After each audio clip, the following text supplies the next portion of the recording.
स्वागत है आप सभी का एनएफ न्यूज पर। मैं हूं आपके साथ रोहित। वाराणसी में पुलिस और वकीलों के बीच जबरदस्त लड़ाई हुई, जिसमें वकीलों ने दारोगा को दौड़ा दौड़ा कर पीटा है। अब दारोगा की हालत इतनी खराब हो गई कि उसे आईसीयू में एडमिट कराया गया, जहां पर इलाज जारी है। लेकिन क्यों हुआ ये बवाल, क्यों हुई ये लड़ाई, चलिए आपको पूरा मामला विस्तार से बताते हैं। वाराणसी की कचहरी में बड़ागांव थाने से आए एक दारोगा और सिपाहियों की पिटाई का मामला लगातार अब गर्माता जा रहा है।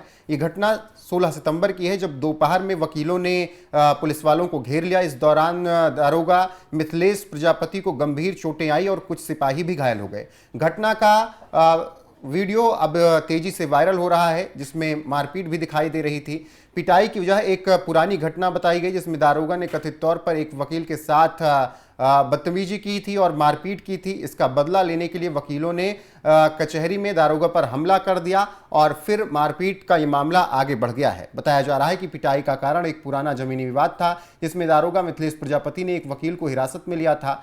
और ये भी आरोप है कि उस दौरान दारोगा ने वकील के साथ न केवल बदसलूकी की थी बल्कि मारपीट भी की थी। इसी बात से नाराज वकीलों ने दारोगा को सबक सिखाने की ठानी और मौका देखते ही इस तरीके का हमला दारोगा पर कर दिया गया। जब दारोगा एक मुलजिम को लेकर कचहरी पहुंचे तो वकीलों ने उन्हें देखते ही घेर लिया और पिटाई शुरू कर दी। पिटाई के बाद दारोगा की हालत गंभीर हो गई, जिसके बाद उन्हें पहले पंडित दीनदयाल अस्पताल और फिर बीएचयू ट्रामा सेंटर में रेफर किया गया। घटना की जानकारी मिलते ही कई थानों की police force, DIG Shivhari Meena और डीएम सत्येंद्र कुमार मौके पर पहुंचे। उन्होंने वकीलों से परिसर खाली करने की अपील की और हालात को शांत करने की कोशिश की गई। अब ऐसे में जिस तरीके से ये मामला तूल पकड़ता नजर आ रहा है, तनाव काफ़ी ज़्यादा रहा कई घंटों तक। वहीं जब दारोगा की पत्नी ने अपने पति को इस हालत में देखा तो वो भी काफ़ी परेशान हो गई। प्रशासन ने उन्हें आश्वासन दिया कि पूरी तरीके से उनका इलाज करवाया जाएगा और सभी खर्च प्रशासन ही देगा। वहीं इस पूरे मामले को लेकर वकीलों की तरफ से क्या कुछ कहा गया है, वो सुनिए। भाइयों को कि ऐसा भविष्य में कभी पुनरावृत्ति नहीं होगी, लिहाजा जो भी मेरे अधिवक्ता भाइयों के साथ पुलिस वालों के साथ हुआ है, मैं उसकी पुनः एक बार घोर निंदा करता हूं। बाबा भोलेनाथ से प्रार्थना करता हूं कि मेरा वो दरोगा भाई जल्द से जल्द स्वस्थ हो, इसी कामना के साथ। और हम लोग कल अपने वरिष्ठ अधिवक्ताओं के साथ तथा पूर्व जितने भी हमारे अध्यक्ष महामंत्री हैं, इसमें एक डिसीजन लिया जाएगा और खुद हमारा बार उन अधिवक्ताओं के खिलाफ कार्रवाई करेगा, स्वतः संज्ञान लेकर, और उनके खिलाफ सख्त कार्रवाई करेगा। Thank you. तो बार एसोसिएशन ने यह आश्वासन दिया है कि जिन वकीलों ने यह कृत्य किया है उन सब के खिलाफ कार्रवाई की जाएगी और खुद बार एसोसिएशन ये कदम उठाएगा, क्योंकि पुलिस वालों के साथ जो कुछ भी हुआ वो गलत था। तो ये इस मामले में अब पुलिस और वकीलों के बीच तनाव की जो स्थिति दिख रही है, उससे मामला बढ़ता जा रहा है। ऐसे में बार एसोसिएशन ने यह कदम उठाया है कि वो ऐसे वकीलों पर खुद कार्रवाई करेंगे। बताया जा रहा है कि 50 से 60 वकीलों ने इस तरीके का हमला किया पुलिस वालों पर, जिसमें दारोगा घायल हो गए और उसके बाद से ही मामला गंभीर बना हुआ है। बाकी एक बयान और आया है, वो भी सुनिए, आपको और कहानी समझ में आएगी कि क्या कुछ वाराणसी में हुआ। न्यायालय परिसर में कुछ अराजक तत्वों द्वारा साक्ष्य के लिए आए हुए सब इंस्पेक्टर के साथ में मारपीट की घटना कारित हुई है। इस संबंध में जो बनारस बार एसोसिएशन है और सेंट्रल बार एसोसिएशन है, दोनों के द्वारा इसमें कड़ी निंदा की गई है और इसमें वीडियो जो हमारे पास फुटेजेस हैं, सभी चीज़ों से सभी लोगों को चिन्हित करते हुए कठोर विधिक कार्रवाई की जा रही है। मुकदमा भी दर्ज किया जाएगा जो है, मैंने जैसे बताया कि सभी लोगों को चिन्हित करते हुए कठोर विधिक कार्रवाई की जा रही है। बिल्कुल। फिलहाल अभी 60 लोगों पर एफआईआर हो चुका है। 60 वकीलों पर बताया जा रहा है कि एफआईआर दर्ज किया गया है, जिन्होंने इस घटना को अंजाम दिया, पुलिस वालों के साथ मारपीट की और जिसकी वजह से बवाल मचा हुआ है। वकीलों ने कचहरी परिषद में दारोगा को गिराकर मारा, घसीटा और वर्दी तक फाड़ी, ऐसे आरोप लगे हैं। अब सामने आए सीसीटीवी फुटेज में वकीलों की भीड़ देखी जा सकती है, जो किसी की ओर भागते और लात घूसे चलाते दिखे। सीसीटीवी फुटेज सामने आने के बाद पुलिस ने मामले में एक्शन लेते हुए 10 वकीलों समेत 60 अज्ञात लोगों को नामजद किया है और अब इन पर कार्रवाई शुरू कर दी गई है।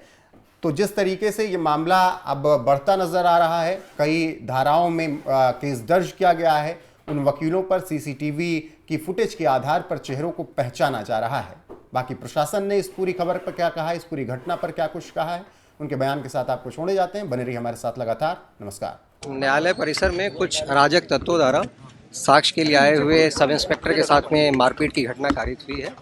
इस संबंध में जो बनारस बार एसोसिएशन है और सेंट्रल बार एसोसिएशन है, दोनों के द्वारा इसमें कड़ी निंदा की गई है और इसमें वीडियो जो हमारे पास फुटेजेस हैं, सभी चीज़ों से सभी लोगों को चिन्हित करते हुए कठोर विधिक कार्रवाई की जा रही है। आपको बता दें कि आज एक घटनाक्रम के तहत हमारे संस्था के साथ रिमांड लेने के लिए आए, उनके साथ कुछ अधिवक्तागण के द्वारा मारपीट करी गई।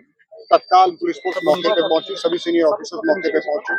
बाहर के जितने पदाधिकारी गण थे उनके साथ हमारी वार्ता हुई।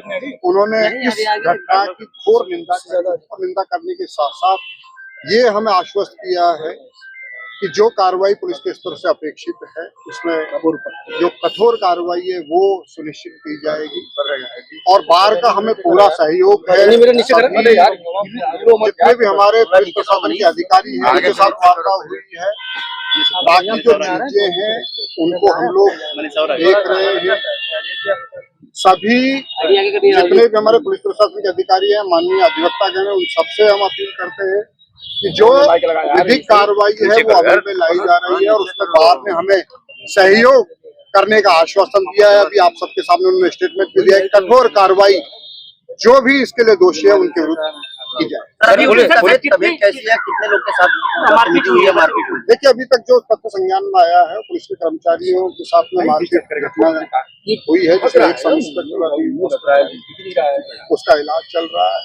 बाकी जो हमारे कर्मचारी हैं उन सबको हमने ब्रीफ किया है कि अपना जो कार्य है उसे शांतिपूर्वक करें, अच्छे से करें। साथ ही साथ हमें बार का पूरा सहयोग मिल रहा है।